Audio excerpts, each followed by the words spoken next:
ඉතින් අපි දෙන්න ගියා මේ ඒගොල්ලන් දන්නවා මේ එක්සිට් 9 තියෙනවා මේ ෆොර්සාන් ඉන්ටර්නැෂනල් ඉස්කෝලේට. ඉතින් අපි හැමදාම යනවා උදේටත් යනවා දවල්ටත් යනවා අර ළමයි එක්කන් ගිහලා ගෙදරට දාලා තමයි අපි එන්නේ. ඉතින්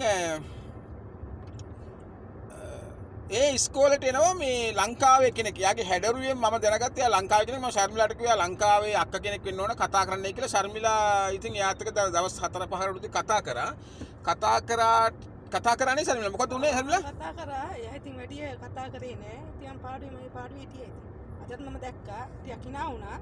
එයා සද්ද නොකර හිටියා. ඉතින් මම එළියගෙන ගියේ නෑ. වැඩි ඉතින් සද්ද නොකර හිටියේ. හරි.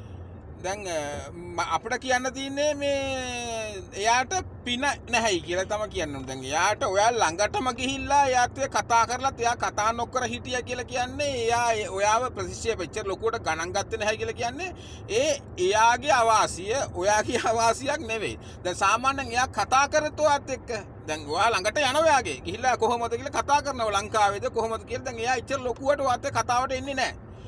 පොඩ්ඩක් ආඩම්බර පාටයි මම දැක්ක යාගේ මූණුත් එක පේනවා ලොකු ආඩම්බර මූණක් තියෙනවා යාට. දැන් ඔයා ගිහලා කතා කරා නිකන් හරි යා කතා කරා නම් එහෙම මොන හරි දැන් ඔයා මොකද්ද කරන්නේ? ඇත්තටම කතා කොහොමද ලංකාවේද කියලා දැන් අපි අර කතා කරන්නේ එහෙම කතා කරොත් මොකද්ද කරන්නේ ඔයා?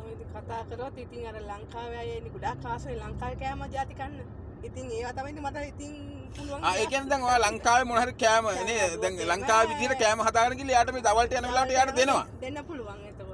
ඉතින් මේ දැන් එයාට ඒ පින නැහැ. දැන් මේ මෙන්න මේ ඉස්කෝලේ ෆොර්සාන් ඉස්කෝලේට එන කවුරු හරි ඉන්නවනම් මෙන්න මේ ශර්මිලාක්ක හැමදාම උදේට ඔතන ඉන්නවා දවල්ට එනවා අඳුර ගන්න පුළුවන් එකක් ගාලා. අන්න ඕගොල්ලන් කතා කරන ශර්මිලාක්කත් එක්ක ශර්මිලාක්ක මේ ලංකාවේ විදිහට ඕගොල්ලන්ට කෑමනේ කරෝල බැදුමක් තෙල් කරෝල බැදුම හදලා නේ ඒ වගේ පරිප්පු වල ඒ වගේ ලංකාවේ ක්‍රමයට නේ අනිත් එක මේ ලංකාවේ කෑම පුළුවන් විදිහට ශර්මිලාක්ක ගෙනත් දේවි ශර්මිලා නංගි ගෙනත් දේවි. ඉතින් ගෑනු පිරිමි එහෙම බේදයක් නැහැ කවුරුණත් කමක් නැහැ කතා කරන්න මේ ශර්මිලාත් එක්ක කතා කරලා ලංකාවේ කියන එක තහවුරු කරන්න අනිවාර්යෙන් ෆොර්සාන් ඉන්ටර්නැෂනල් ස්කෝලේ එක්සිට් 9 අපි අනිවාර්යෙන් හැමදාමත් දෙනවා මම කතා කරන්න අර අක්කට පින නැහැ ඉතින් කරන්න දෙයක්වත් නැහැ නේ එහෙම නේ ශර්මිලා නේද මමත් ඉතින් කතා කරේ ඒකට තමයි කතා කරා ගිහිල්ලා කොහොමද කියලා කතා කරලා ඇත්තටම මේ එයාට ඇත්තටම කියන්න ඕනේ මේ මමත් කියන්නේ මේ ශර්මිලා මේ ඔයා මම දන්න විදිහට ඔයා ඉතින් බොක්ක දින දෙයක් වුණත් කවුරු හරි හොඳින් කතා බහ කරන ආසයි ඒ වගේ දේවල් කරලා තමයි ඉතින් එයාට ඒ පින නැහැ. ඉතින් මෙන්න මේ වීඩියෝ එකෙන් කියන තවත් කවුරු හරි මේ ෆොර්සාන් ඉන්ටර්නැෂනල් ඉස්කෝලේ ගාවට එනවනම් එහෙම අනිවාර්යෙන් මමත් ඉන්නවා සමහරකට මාව හොයාගන්න හම්බෙන්නේ නැහැ. දෙකේ නේද? දෙකේ තුනේ මාරුවේ ශර්මිලාක් ඔතන ඉන්නවා. ඉතින් කවුරු හරි කතා කරොත් ශර්මිලාක්කත් කතා කරා කියලා කියන්නේ. ඉතින් වාසි ගොඩයි. එච්චරයි කියන්න තියෙන්නේ. ජය වේවා හැමෝටම.